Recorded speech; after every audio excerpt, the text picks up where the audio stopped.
the young and the restless spoilers. In the dimly lit penthouse, tension hung thick in the air.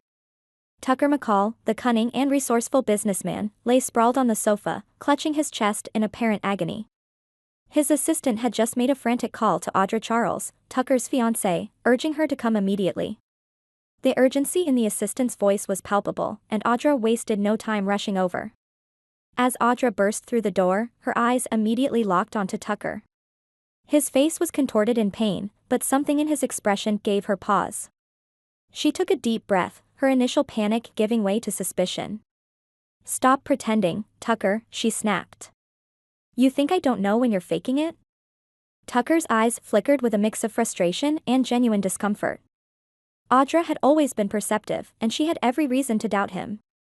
His reputation for manipulation was well known, and she had seen it firsthand many times. Despite the obvious pain he was in, Audra couldn't help but question his motives. "Audra, I need to go to the hospital," Tucker groaned, his hand reaching out to her in a desperate plea.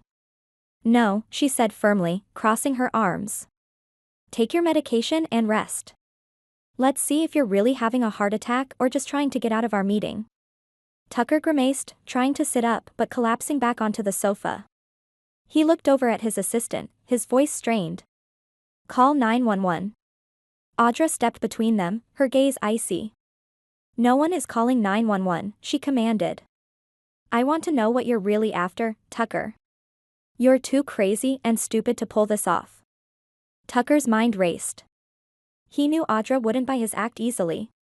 She had become increasingly suspicious of him, especially after his recent maneuvers to avoid transferring power to her. The promised gift of Glade, a luxury cosmetics company, was meant to be her prize for their impending marriage. However, Tucker had no intention of fulfilling that promise until the wedding was over. Audra, on the other hand, was growing impatient. She wanted control of Glade as soon as possible, not after the wedding. Tucker's stalling tactics were wearing thin, and she was tired of his games. "You're trying to buy time to avoid the transfer of power," Audra accused, her eyes blazing with anger. "You promised Glade as a wedding gift, but you want to keep it until after the ceremony. Why, Tucker? What are you so afraid of?" Tucker coughed, the pain in his chest intensifying. "I need time to make sure everything is perfect," he said weakly. "Glade needs to be in the right hands." Audra's frustration boiled over. "Perfect? Or just out of my reach? You're so deceitful. You think you can manipulate me into giving up, don't you? Well, guess what? I'm done with this. If you won't hand over Glade, then maybe there won't be a wedding." With that, she stormed out of the room, leaving Tucker alone with his assistant. The assistant looked at Tucker, unsure of what to do next. "Let her go," Tucker muttered, sinking back into the sofa. "She'll come back. They always do." But as he lay there, Tucker couldn't ignore the gnawing fear that maybe this time, Audra wouldn't return. His plan to frustrate her into abandoning her claim to Glade had been risky, and now he was paying the price. Audra, meanwhile, was fuming as she marched out of the building. Her mind was racing with thoughts of revenge and betrayal.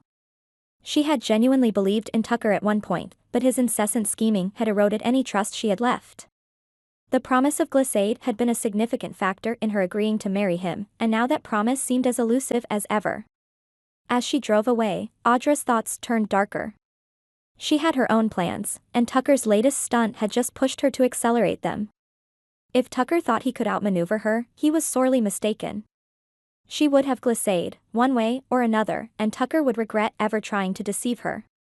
Back in the penthouse, Tucker's assistant finally spoke up. "Mr. McCall, are you sure this is the best way to handle things?" Tucker sighed, closing his eyes against the pain. "Sometimes, you have to play the long game," he replied. "Audra needs to understand that she can't always get what she wants by force. She needs to be patient."